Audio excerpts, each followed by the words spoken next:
Niwaombe muendelee kutoa mashirikiano na mfanye kazi kwa umoja. Hii ni kazi si ya mtu mmoja, tunasema hii ni collective responsibility, ni yetu sote. Lazima tushirikiane kwa maslahi ya chama chetu. Mimi nasema haya kwa nia njema. Mimi nimepita kuimarisha chama. Moja kati ya kamati kuu ni kuhakikisha chama kinakuwa salama kila siku. Na tuna kila sababu, tunayo haja na hoja ya kumuunga mkono Daktari Hussein. Hatuna namna. Hii ni hazina kubwa. Tumpe moyo, tumsaidie, tumuombe dua, tumtakie kila la kheri aweze kufanya vizuri zaidi. Mimi nakwambieni wenzangu wa mjini hapa, mambo mazuri yanakuja. Mambo mazuri yanakuja. Chukueni haya maneno yangu leo, ekeni kwenye kumbukumbu zenu, mtakuja kunikumbuka hiyo siku. Baada ya utangulizi huo, tunaelekea kwenye uchaguzi mkuu wa Oktoba 2025. Na tunamuomba Mwenyezi Mungu atujalie tufike kwa salama. Amen.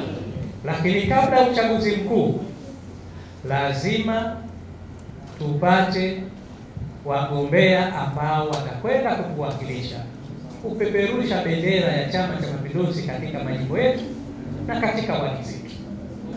Sasa ili tupate wagombea wazuri, kamati hizi na viongozi sisi tulioko hapa, ndio chama kimetupa mamlaka kwa mujibu wa katiba yetu ya chama chetu. Kwa hiyo mambo matatu lazima tuwe makini kwenye hilo. Lazima kwanza tuthamini nafasi yetu na tujijue sisi ni watu wa aina gani. Unapopewa thamani au uwezo wa kumjadili mwenzako, halafu ukatoa mapendekezo, lazima kwanza wewe ujue thamani yako, kwamba wewe ni mtu mkubwa sana. Mtu ambaye anapendekeza jambo ambalo linakwenda mpaka kwa mwenyekiti wa chama, huyo mtu ni mtu muhimu sana. Kwa hiyo naomba kwanza viongozi tufahamu kwamba sisi ni watu muhimu sana.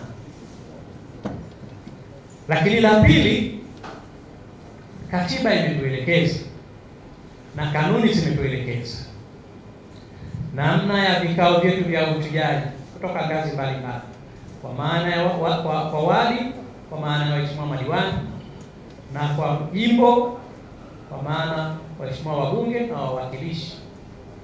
Sasa tunapojitambua hilo, litatusaidia sana kutenda haki. Namshukuru mwenyekiti ameliweka vizuri kabisa. Twende tukatende haki.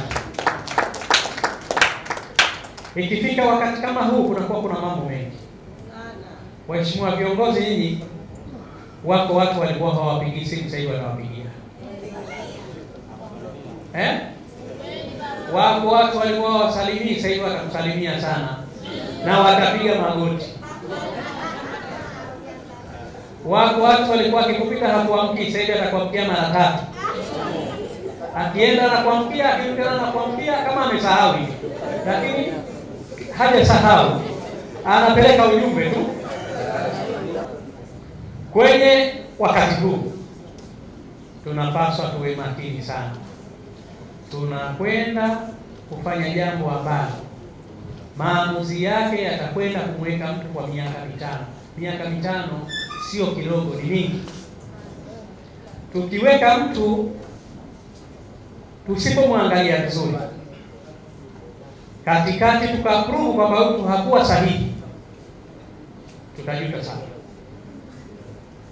Lakini ili tuendelee kujipongeza, tuweke mtu afanye kazi iliyokusudiwa na chama.